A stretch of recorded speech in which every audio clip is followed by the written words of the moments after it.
Hello, athletic training students. Welcome to week one of ATR 6099 Athletic Training Capstone. I'm Dr. Cosby. Since we are going to be online for the first week of classes, I wanted to navigate through the week one module and really discuss the goals and the things that you should accomplish by the time we finish week one. So the purpose of week one is to give you an introduction to the course. And as I alluded to in the course overview, the purpose of this course is really threefold: to prepare you for your board of certification examination, to prepare you to leave the program and to become a professional and get a job. And then last but not least, to work through your CATs and put those finalized touches on them before you prepare to present your final project in May. So for week one, the sole goal of week one is really just allowing you guys to know why we are doing this course. This is important to me and is a part of what I get assessed on when you guys fill out those teaching evals. So I want to make it clear on the course goals and the purpose of this course. And then really to talk through what the history and the purpose of the board of certification examination is, so you can have an understanding of why you actually have to take this exam when you finish an athletic training program. I'm going to go down to the assignments, and I'm going to spend most of my time in this top assignment here, titled Career Center Navigation, Board of Certification Account, and the Vanos registration. And I'm going to click within this assignment so I can go through each of the requirements to complete this actual assignment. This is a long assignment in terms of what I'm requiring, but it shouldn't take you long to actually complete it. So the first part of this assignment is really geared towards getting you familiar with each of the websites or web pages that you will need to navigate, not only to take your board of certification examination, but to find jobs within the field of athletic training. All of you, by the time you watch this video, should have an NATA account. The program has paid for those, and I think all of them, even those that were in the second batch of being processed, should all be taken care of by now. If they're not, please feel free to send me an email, and I will work to resolve that with the NATA.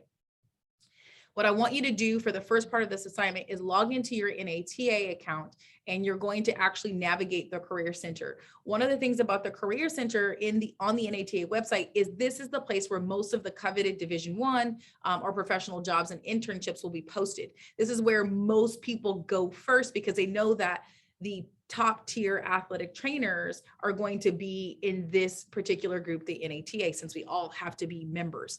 What I want you to do is once you go to the NATA website, I actually want you to search for 3 jobs. So I'm actually going to go to the NATA website now. And what I'm going to do is I am actually going to go back to the NATA homepage so you can actually see what that's going to look like.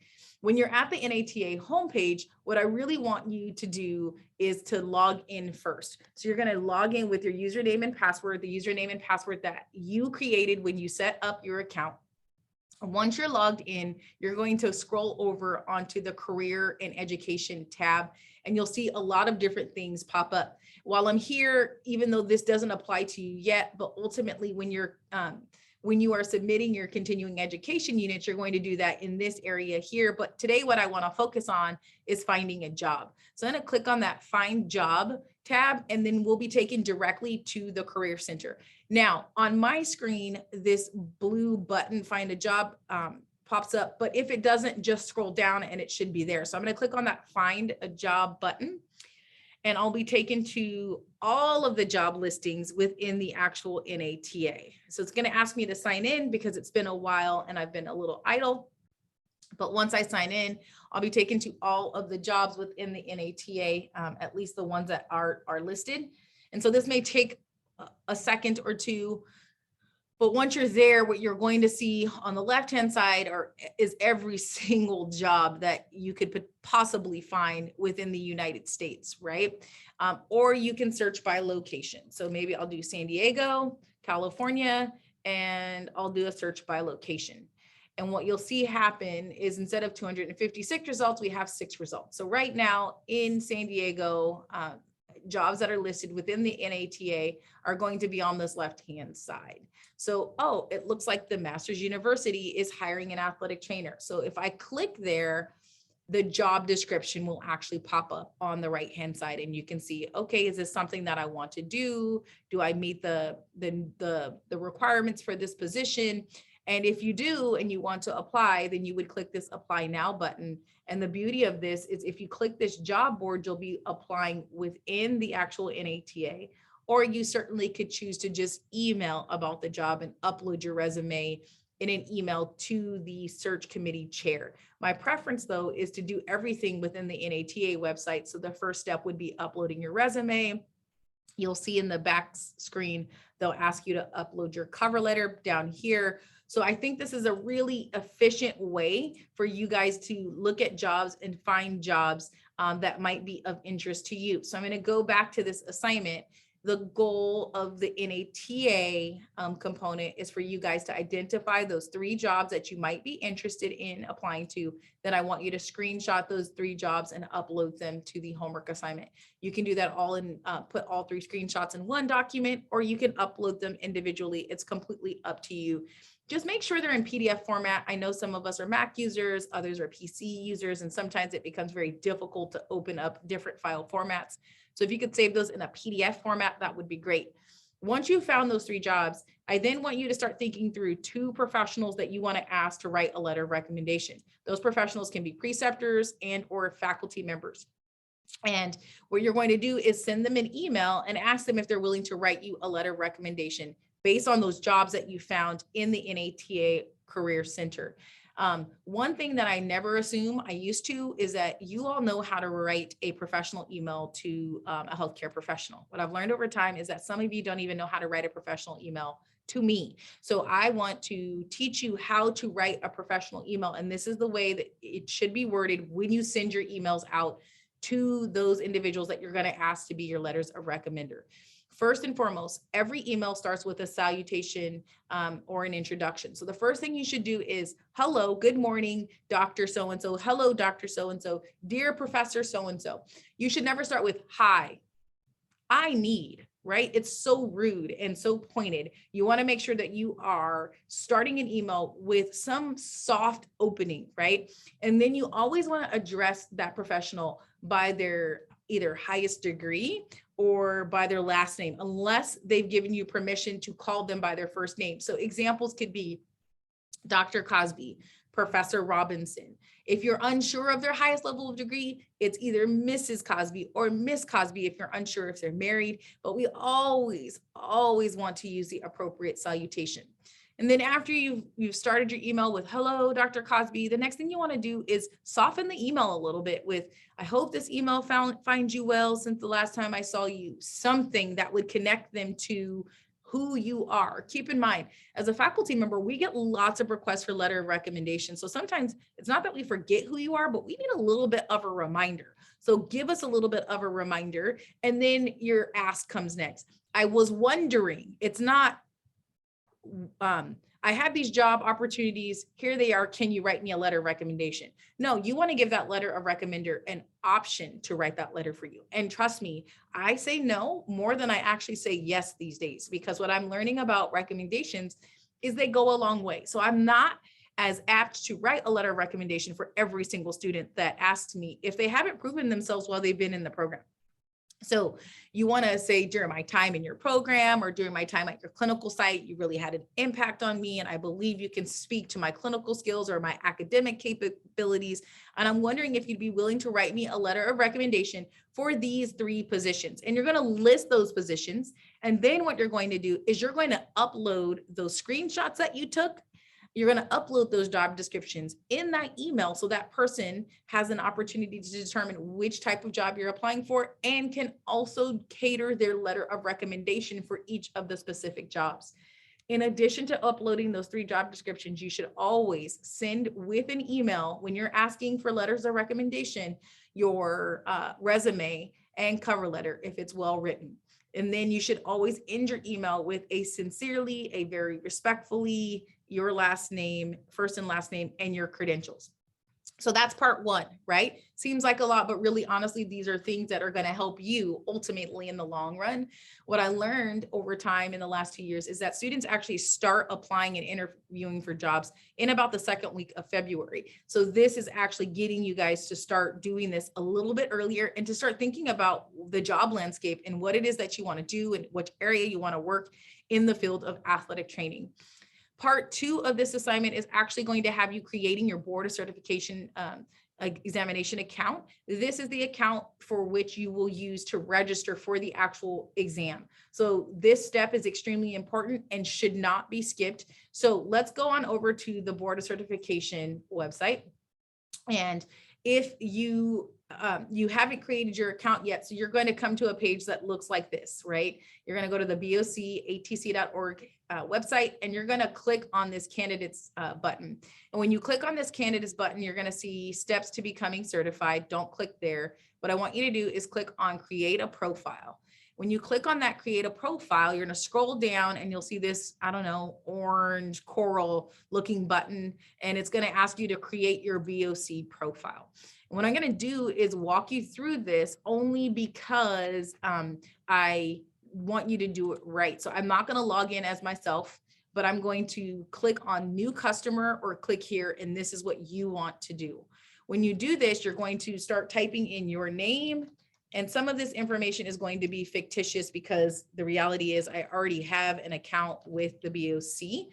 So there's no need for me to create another account, right, you guys? So I'm going to go ahead and put my Point Loma address in, but I want you to see all of the steps so that you truly do get an idea of what's going to be required of you. Again, it seems like busy work, but this is what you're going to do when you, this is what you're going to use when we need to sign up for that board of certification examination. So it's an extremely important step that you all will need to take.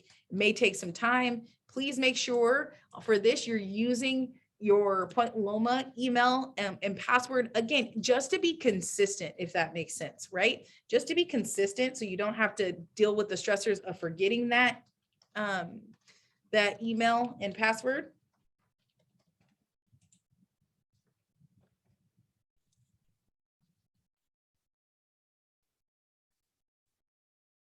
Apparently, I don't know how to use a password. Okay.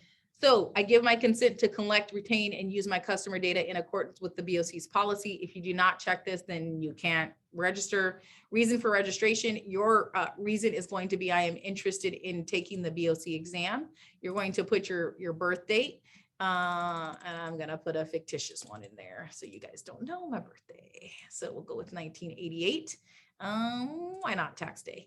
Okay, you're going to pick your sex. Apparently you don't have to if you don't want to. Race, ethnicity. Oh, sorry guys. Yo, where are you? There you are. Military status. This becomes extremely important.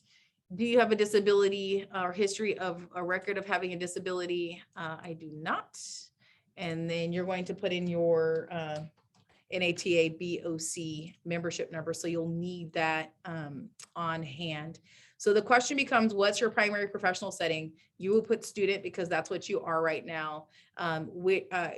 Display your city, state, country, and certification directory. What this means is there's a directory listing of every single NATA BOC candidate. And so you can choose yes or no to that one. It's your choice. I like to list it so people know where I am. And then they'll reach out to you. That's a way to kind of collaborate with people. They'll reach out to you if they're in San Diego. So I like to do it, but you certainly don't have to. Okay, the BOC offers candidate and certified athletic training mailing lists to other organizations such as the BOC. So would you like your email address to be listed, or mailing address? And I always say yes, because I get information about things that are happening. So I always say yes, you can choose what you would. BOC cert update. I like this to be mailed to me. I like getting my certification card in the mail. You can choose however what you choose. The BOC offers candidate and certified athletic trainer telephone list. I always say, no, I do not want people contacting me via my phone. That's my preference. I would like to receive BOC communication regarding BOC orthopedic specialty certifications. So if you want to advance your knowledge, then the answer would be yes. If you don't, then say no. And then other future specialty, again, if you want to advance your knowledge, the answer would be yes. If not, the answer would be no.